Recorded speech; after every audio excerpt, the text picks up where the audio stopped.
Bihari.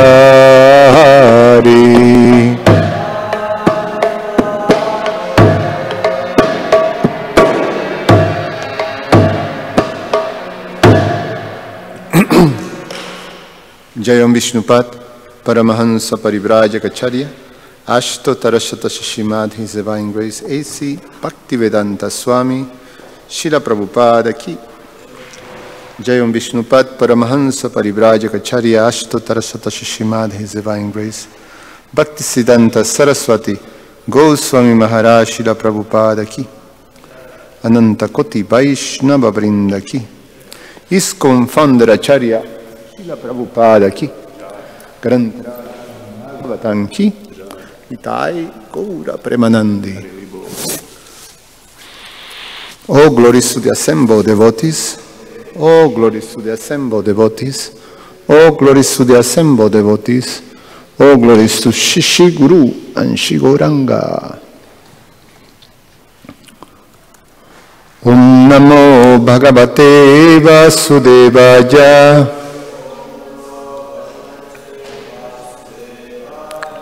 Om Namo Bhagavate Vasudevaya.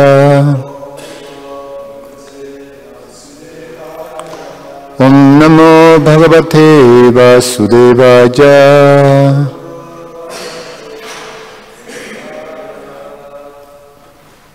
Reading from Srimad Bhagavatam, Canto 10, entitled The Summum Bonum. Chapter 3, entitled The Birth of Lord Krishna, text number 20. Just 1 second.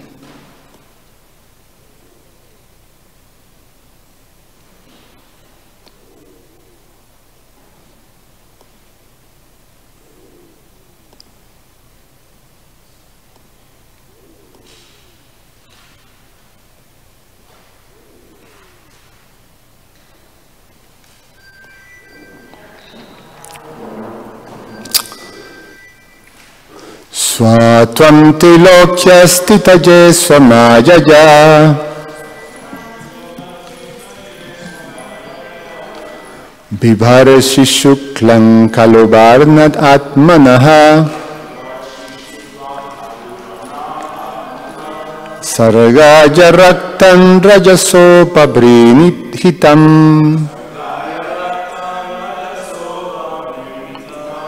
Krishna chavarnam tamasajanatyaye Satvam tilokastitaje swamajaya Bibharshi shuklam kalubarnan atmanaha Sargaja raktam rajasopabrimhitam Krishnam chavarnam tamasajanatyaye Swatvam trilokyan stitaje swamajaya Bibharshi shuklam kalubarnat atmanaha Sargaja raktam rajasopabrimhitam Krishnam chavarnam tamasajanatyaye. Please chant.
Satvam, your lordship, who are the same person, the transcendence. Trilokyas titaye,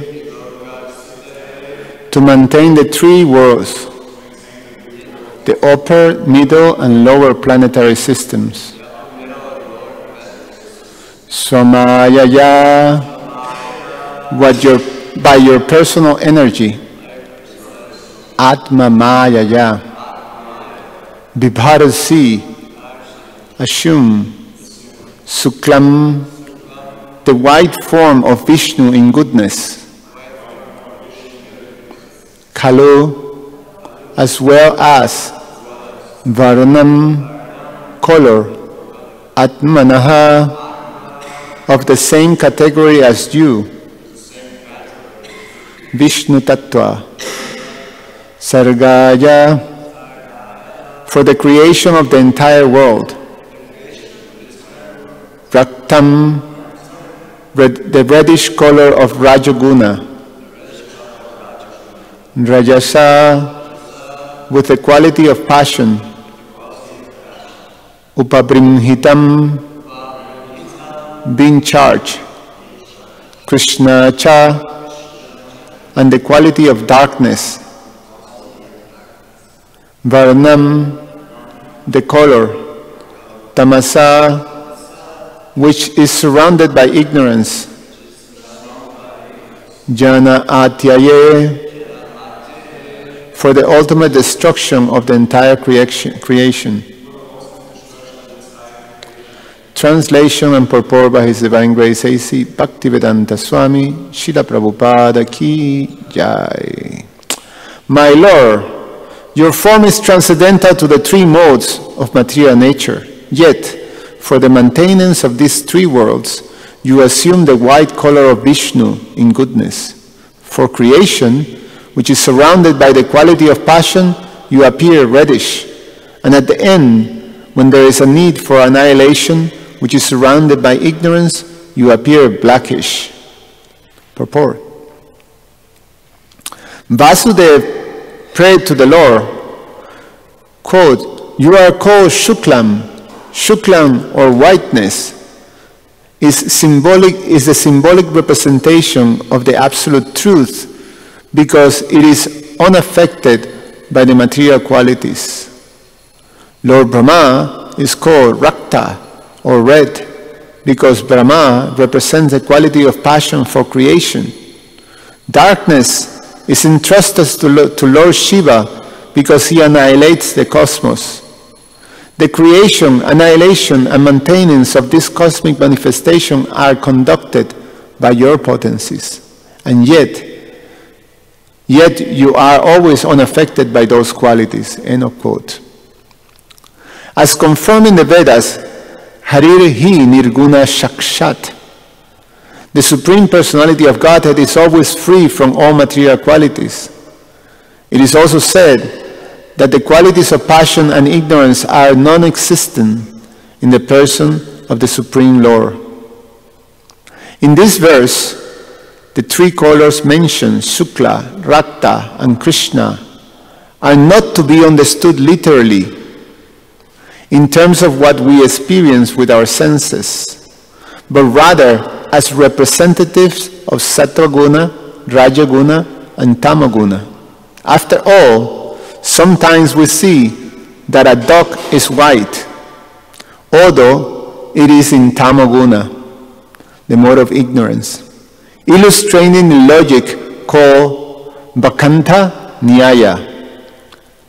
The dog is such a fool that he runs after the testicles of a bull, thinking them to be a hanging fish that can be taken when it drops.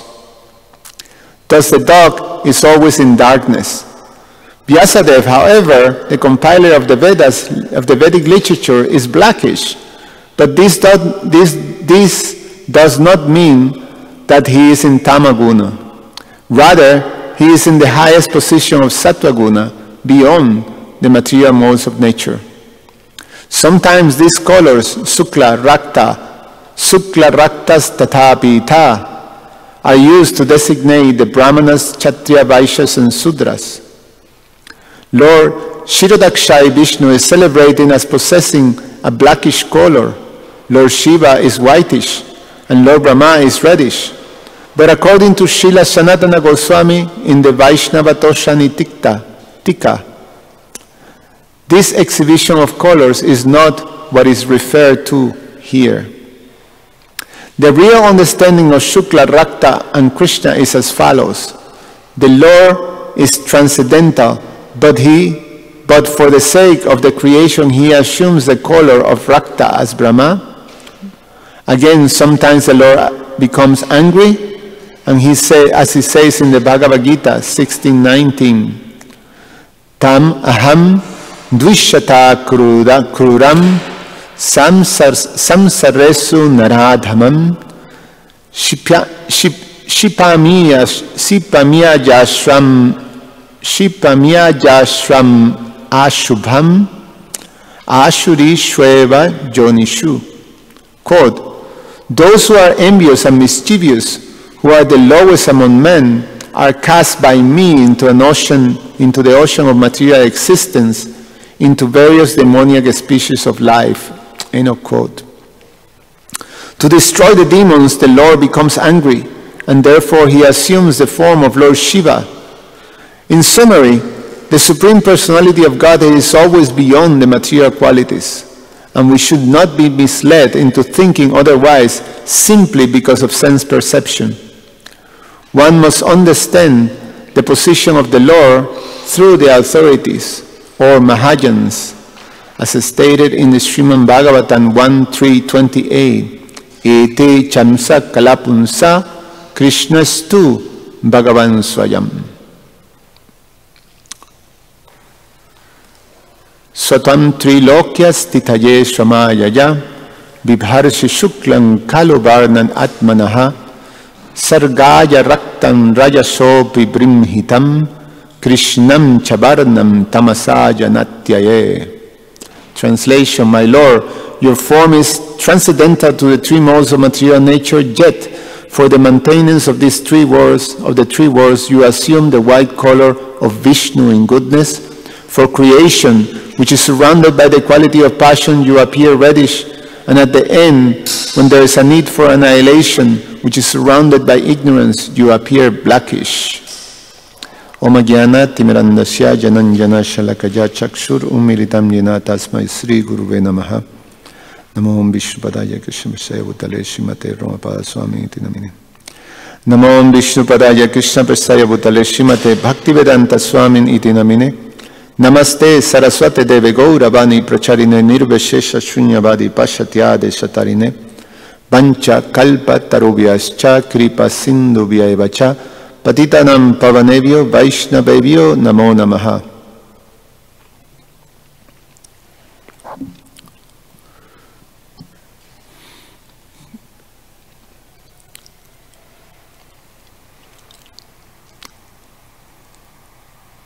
We were speaking about the struggle that conditioned souls have to deal with duality. Because duality is not natural, is not compatible with the essence of the living entity, then there's a struggle to actually try to make it uniform. It's almost like a survival need.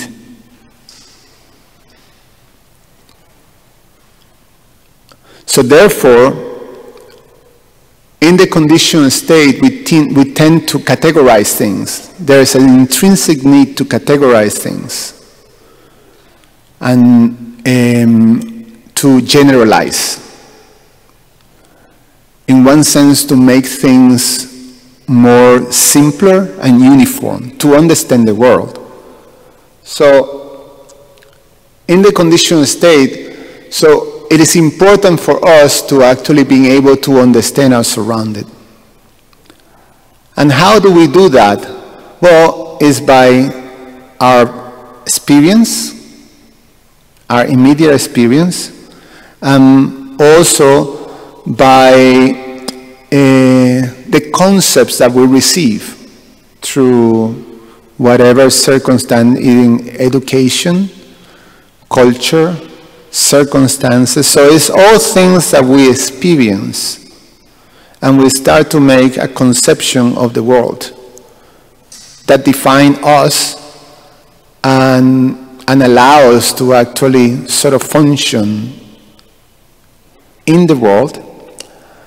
And when we make these conceptions in order to basically, it's intrinsic. It's almost like psychologists, they analyze this as a almost unconscious thing that we tend to generalize, we tend to categorize. It's important to categorize everything. So some psychologists study that try to explain prejudice, that's how you say, no? Prejudice. It is not necessarily an ideology. They argue about that. There's not an ideology. It's not that people come to this concept because, you know, some person came up with a particular ideology and I like that ideology. I recognize myself with that ideology. White supremacist, things like that. Okay. No, but it's actually, they explain that it's the need to categorize things. There's this need, and it's a need for survival. They give an example, for example, in terms of our particular experience. We observe something. We observe a particular situation. Spiders. There's spiders that can be harmless. There's spiders that can bite you and kill you in minutes. So then how do you survive? What is the best strategy to make sure that you can survive a spider and you're not, you're out of harm? So it means that all spiders are venomous, are dangerous. So we have to kill all spiders. So people have this fear of spiders. You see a spider, you have to be killed. But most spiders are actually not venomous. But we make that generalization in order to survive. Because there have been situations in which a spider bite and kills someone. Then, we tend to make all these generalizations. They make that example. And so another thing is that it makes simpler your functioning. You don't have to enter in complexities of things that, okay, so how you recognize a venomous spider? Then you have to get into a much deeper studies, what kind of species are like this, what kind of species are like that, what is the behavior of certain things. So it complicates things. So there is this intrinsic need to categorize, and that is according to my own experience. So in general, we categorize according to my experience. And that creates a big difficulty, because we know that our capacity to understand the world is very limited, is flawed. So we have these 4 flaws of condition that define a conditioned living entity that is imperfect senses. The other one is we have the tendency to cheat. Then the third one, someone can remind me? I'm doing this a little spontaneous. Imperfect senses, I said, cheating propensity.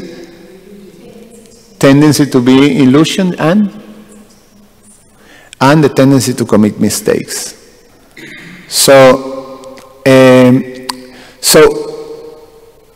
with this, we cannot rely on our experience. We cannot rely on our experience. And certainly, we have to be very careful not to generalize.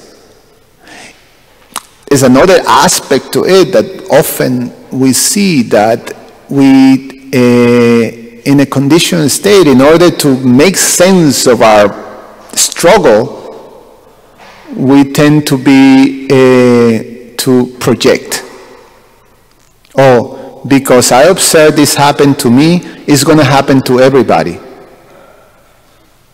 And therefore, I start, I have to not only save myself or save others from this whatever circumstance.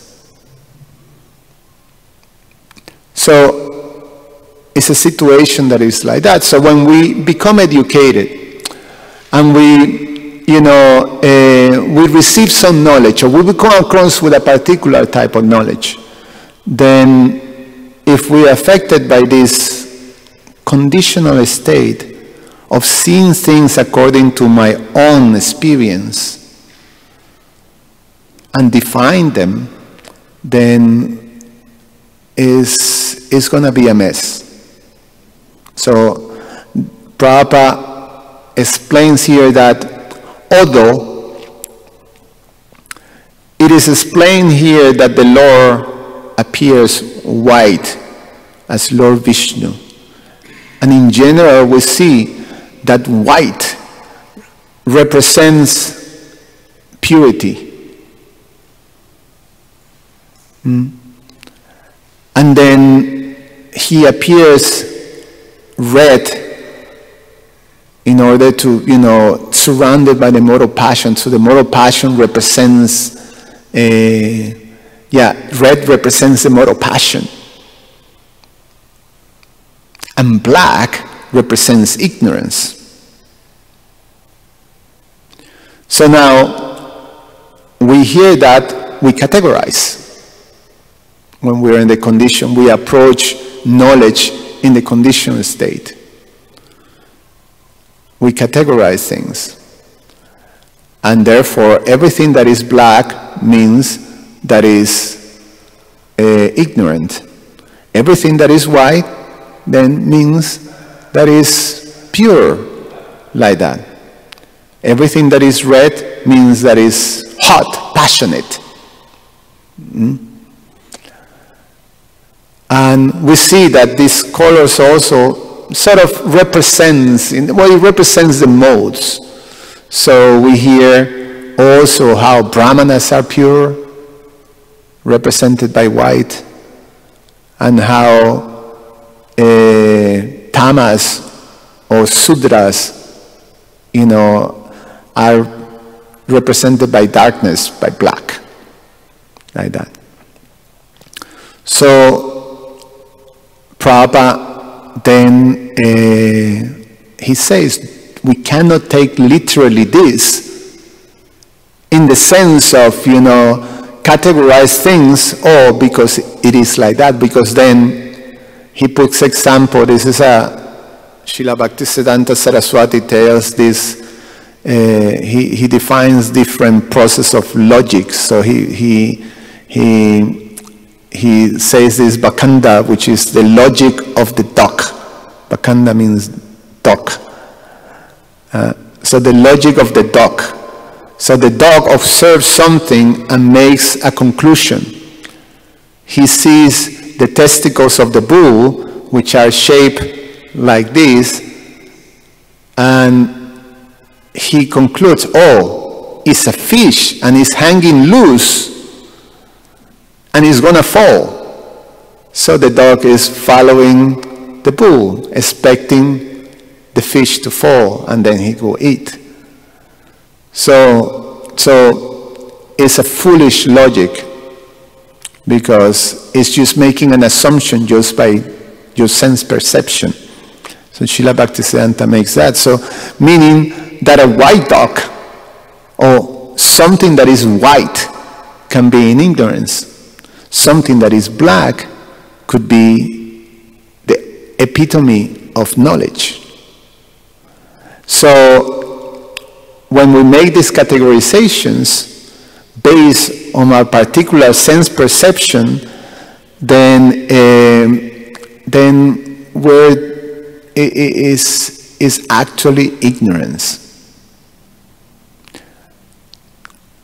There's situations that, at least, my wife was telling me that she confronts sometimes African American people, claiming how, the roots are African, and how the African, the Pan-African, and the thing, and the African, and the blacks, and the African.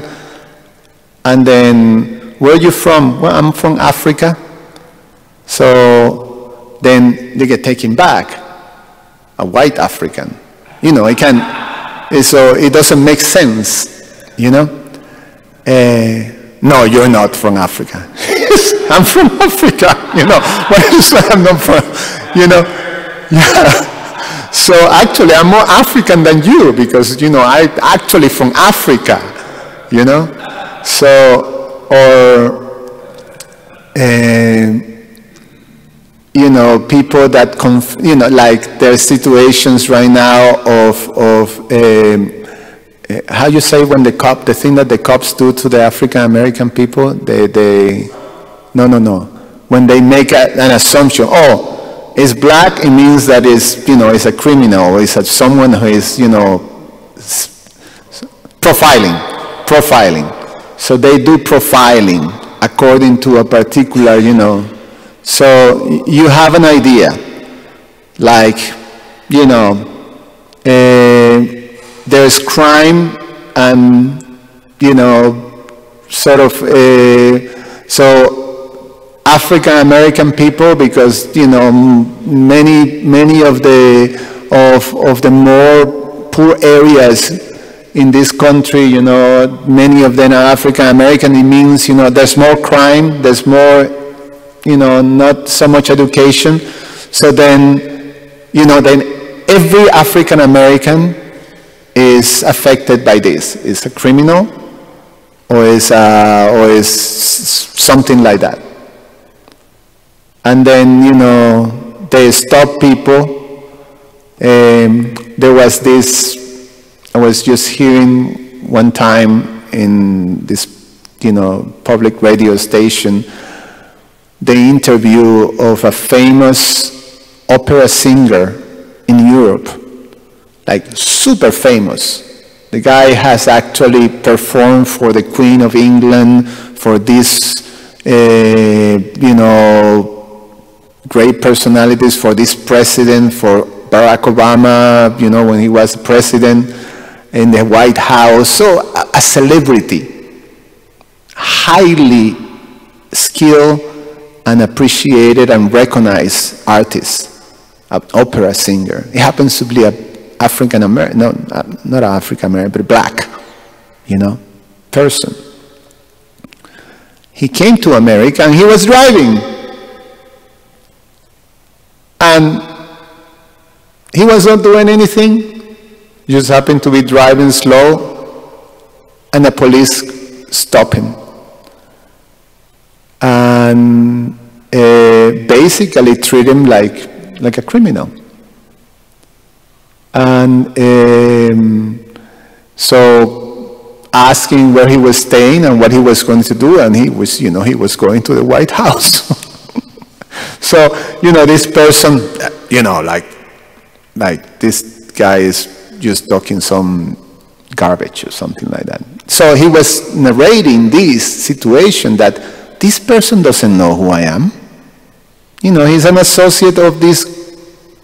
He's actually been invited by the president. I mean, he was a celebrity. But you generalize and you profile.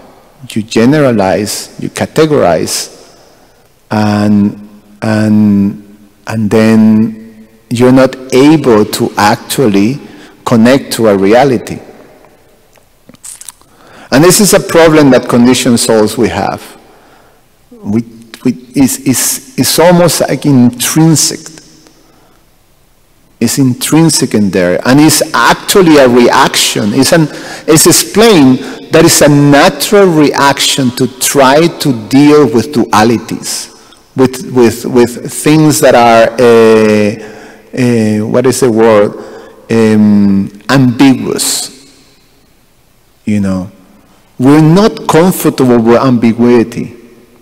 We're not comfortable with that. We're not comfortable with things that don't fit, you know, the concept that we have. We expected things to be very, homogeneous.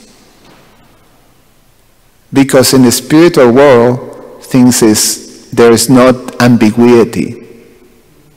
You know, it's not affected by these dualities of things. Everything is Satchit Ananda. So it's a different type of experience. So in order to survive, in order to be able to function, in order to counteract, to deal with our struggle with dualities, we do that. And as devotees, we have to actually understand that we cannot do that. We cannot rely on our concepts of things, of our categories, of our experience. We need to be guided, therefore. It is explained, and Prabhupada makes the point. He says that, therefore, one must understand the position of the Lord, or actually reality, through the authorities or Mahajans. So we need the, sadhu, guru, sadhu, and shastra to be able to understand things, to be able to ascertain things. Otherwise, constantly we find ourselves defining things according to my experience. And really, the end result is a mess for me, and we can cause mess for others too. Because, my personal experience. My personal experience, we have to understand, is tinged by my condition, by the way I experience things through my lenses. And my lenses right now are colored by all these different conceptions and conditionings that I have. So we have to be very careful of that. Even when we have the instructions, like Mataji Devaki was explaining, even receiving the instructions of the spiritual master, then we take that and sort of, we can take that and put it within my reality, within my observation. So, so it actually sort of confirmed my generalizations. So we have to be very careful. At least, be aware that propensity is there. Any comments or questions?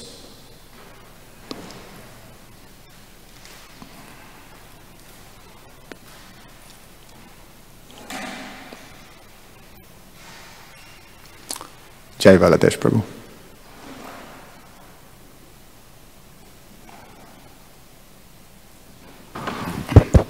Hare Krishna Prabhu. Maybe afterwards, if you allow me, I'll explain a funny incident I had with the police, but since it's a sidetrack, I'll save it for last if you allow, but if not, that's okay. It was pretty funny, actually.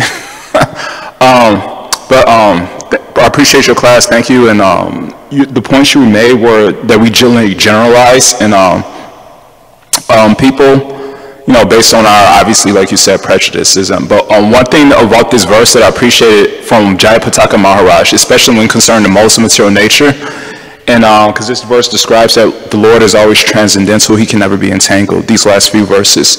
In Bhaktisiddhanta's poem, Vaishnava K, what kind of devotee are you? Verse 3, in his commentary to that verse, Jayapataka Maharaj gave a very good analogy. I've mentioned it before. He says, just as a spider is never entangled by its web, so the Supreme Lord is never entangled in a web of material existence, in a web of lust, anger, greed, pride, envy, or prejudices, because he can see the hearts of every living being. So sometimes we become entangled, that's natural. And I kind of wanted to relate this to your point. One thing we get entangled in is entangled in the ideal that we could save others. Like you said, we generalize others. Parents want to save their children from bad associations, sometimes based on prejudice. White supremacists want to save their people, etc.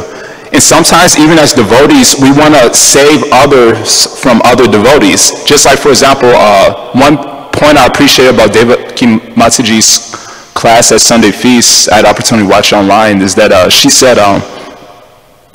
that she was trained to do Vyasa Puja for Prabhupada every year, right, of Vyasa Puja, and we should connect to Prabhupada. But one thing I've noticed in my own life over the years is that I've used Prabhupada. I think it's one of the most offensive, I can speak for myself because I've done it. I feel like it's one of the most offensive mentalities that you could do, is that I've used Prabhupada's glorification as an excuse to criticize others. Just like if I have some dispute with somebody or I'm envious of somebody, and my enemy, quote unquote enemy, is getting some glorification for their preaching, then I might say, why are you listening to them? You should just listen to Prabhupada. Prabhupada's a pure devotee. And so I feel like that's an offensive mentality. And one thing that Martin Luther King says in his speech, Drum Major Instinct, he says, nobody is unhappy about praise, even when they know they don't deserve it, and even if they don't believe it. The only people who are unhappy about praise is when that praise is going too much towards somebody else. So we may think, oh yes, I'm not unhappy when Prabhupada is receiving praise. But one thing, this is my last point, and it's a relevant point that Bhaktivinoda Thakur said. I came across a quote. This is from Jayavardhana, chapter 12, page 179. I had the opportunity to write it down so I won't forget. He says a very good point. He says, people generally tend to have more esteem for great personalities after their death, but in contrast, they're even neglectful of such personalities when they live.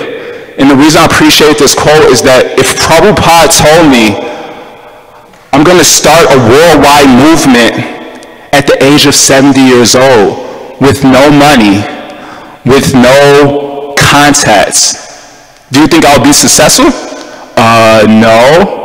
So that's the tendency, is that when somebody has external results, the tendency is Prabhupada, Prabhupada. But when Prabhupada didn't have any success, what's he seeing? I'll objectively speak. So what are some steps we can move forward to use glorifying Prabhupada? Because I'll objectively see, if Prabhupada was here with no external success, I'll criticize him too. I'm like, you're not going to be successful. Why don't you go retire? So what are some steps we can move forward to gain the realization that the Lord could give anyone Krishna Shakti, Kali Kaleta Dharma, Krishna Nama, Sankirtan, Krishna Shakti, Vina Nahi Tara Pravatana. There's greatness within everyone. Why don't we take opportunities to appreciate and glorify devotees instead of using Prabhupada as an excuse to criticize his glorification? Because if he was present here, I can speak for myself. I'm not going to speak for others, but I know I want to glorify him. And we see that the materialist conception, when celebrities are poor and nobody knows them, people treat them like crap, but when they get some money, it's like a material motivation. Oh, let me glorify you now because I want to be in your association, you have prestige, you have money, etc. So how do we give up this most offensive mentality? I can't speak for anyone else, but it's a mentality that I carry. So maybe you could speak on that. You mean how we can avoid having the offensive mentality that glorifying Srila Prabhupada? How we could... essentially, that we can't stop people from glorifying others, and how we could appreciate others, not to minimize Prabhupada, but not use Prabhupada as an excuse to criticize others, which is most offensive. And I'll speak for myself, it's most offensive mentality I had, and I had no happiness in doing that. So how we could give small vyasa pujas to everyone. Prabhupada doesn't need our vyasa puja. It's good to do it, but not use it as an excuse to criticize others. Yeah, I think as followers of Srila Prabhupada, if we can take Prabhupada's example and Prabhupada's instructions, then we'll be safe. I mean, especially Prabhupada's final instruction is very, it was very revealing for all of us who are followers of Srila Prabhupada. He says what he expects from us and the thing that will make him, that please him the most, as his final instruction. He could have said many things. He could have said, open many centers, make many devotees, make a pure devotee, translate, all the different books, this and that. He could say so many things, but he says one thing that is very revealing, and it's something that we have to understand and go deeper and deeper and deeper in the understanding of this particular instruction. And if we take that, that will certainly protect us from any of these offensive mentalities, and also our sort of condition to do this thing of prejudice and bickering or this or whatever. He said to cooperate with each other. You show your love to me on how you cooperate with each other. Cooperation, why? If we start with why Prabhupada said that, it's very unexpected, but it's very profound, because it's at the root of everything. So it's the most purifying thing. Devaki Mataji was saying the most purifying thing is how you deal with each other, especially with your peers. So, cooperation. So cooperate. We're trying to take that instruction. We cooperate. Cooperate means you have to be open to someone else's different reality than yours. Because you don't need to sort of make so much effort to work with someone who is just like you, who have the same, sort of propensities and ideologies and tendencies and, likes. We click very well, have the same background. But when there is difference, that's when the things get difficult. And then that's when we try to, again, categorize, make it homogeneous. Everything should be like me, So cooperating it requires Krishna consciousness, and that's what we should do. That's the instruction. So, any other question? Krishna Archana.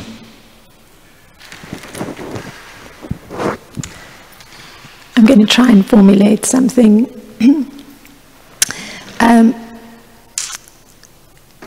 By the example given in the purport, and you're putting an emphasis on one's perceptual reality, in some sense, putting one outside of the factual reality. I guess the question would be,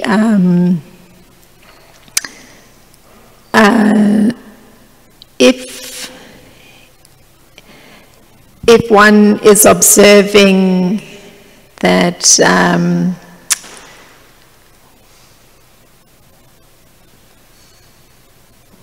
okay, let me try again.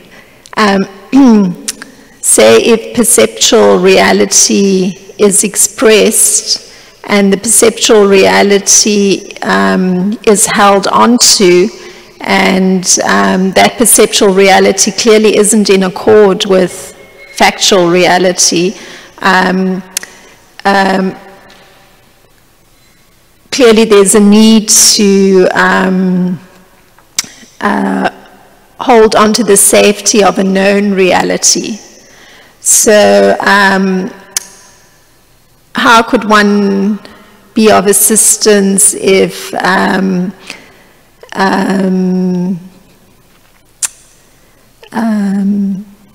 one understands that somebody has a need to hold on to the safety of a perceptual reality, however incongruous it is with factual reality?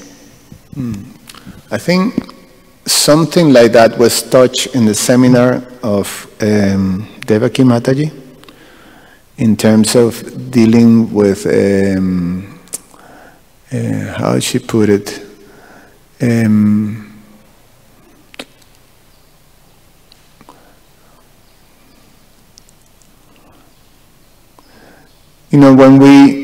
when we deal with something that is out of place with the principles of humility and tolerance, and there was another thing that she said, respect.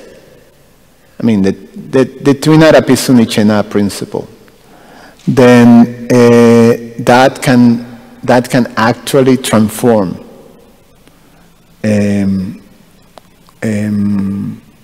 others. She was explaining as a quality of someone who can give shelter. So someone who can give shelter have to be very balanced in self, and therefore you not necessarily have to force something or force an understanding, but once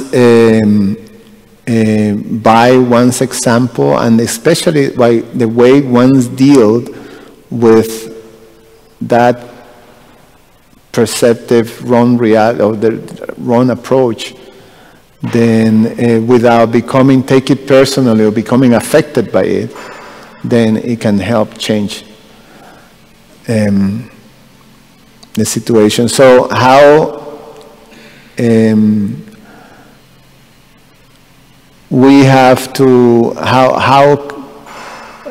it's a very high ideals, basically. You have to be Krishna conscious in one sense. What happens when you're not Krishna conscious, and how to best do that is a matter of cultivation, I think. That's how I understand it.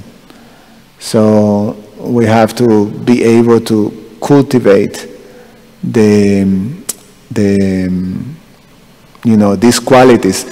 And if we feel affected by the other person's sort of sticking to that perceptive, perception, and if we start to get affected by it, start to arise something in me, some emotion or negative emotion or any emotion, then I have to take a pause. She said, take a pause, and gather yourself again, so deal some other time with it. So the principle, I think, that I understood is you have to be more or less very perceptive of your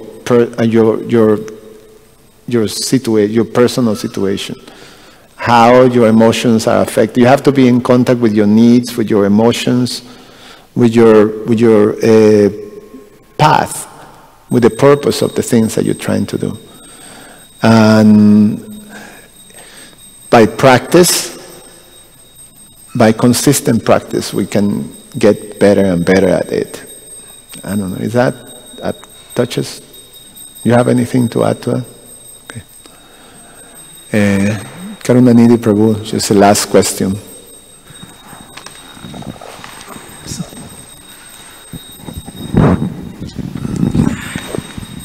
Here is in the purport, Srila Prabhupada quoted that verse, very nice verse, like Bhagavad Gita 16:19. So that in Kimpanti, like how Krishna throws those who are mischievous and envious, they are put into the material existence and demoniac species. So here we can see that in Krishna Lila, like even though Samba was the son of Krishna, but because he was mischievous with his friends, they made they put some iron into the stomach and they mocked with so many saintly persons. So how the whole dynasty was finished because of that. So we have to be very careful. So how to not to mischievous, even joke also. Sometimes we have to be careful. That's what I was thinking. And if you want to add anything in this comment on this verse. Yeah, well, Prabhupada quoted that verse to just make the point that Krishna can be angry, and anger in the Lord doesn't mean that he is overtaken by the mode of ignorance. So the Lord is transcendental. His anger is transcendental. So, again, we experience anger, and anger, it comes from, when ignorance takes you. And, so that's our reality, that's our experience. So, God is angry, then how is that possible? So it doesn't fit. Or, or then, okay, I guess he's an angry, so therefore he's depicted like a judge, like stern judge, he's angry because we all like sinners. So he's angry at us, so he's just going to punish us forever, like that. So is that, this tendency to project, and Prabhupada is making the point. God can be angry, but he's transcendental. His anger is not, he's not affected by the mode of ignorance. He's transcendental. So he's making the point. Therefore, he says, to understand the Lord and his different manifestations, we have to hear from the Mahayans. So then he says, Ete cham sakala punsa Krishna stu Bhagavan Soyan. He is, he is a supreme, the original, like that. So, it's very good. So I'd like to stop here. Garantara Srimad Bhagavatam ki jai. Thank you very much, everybody.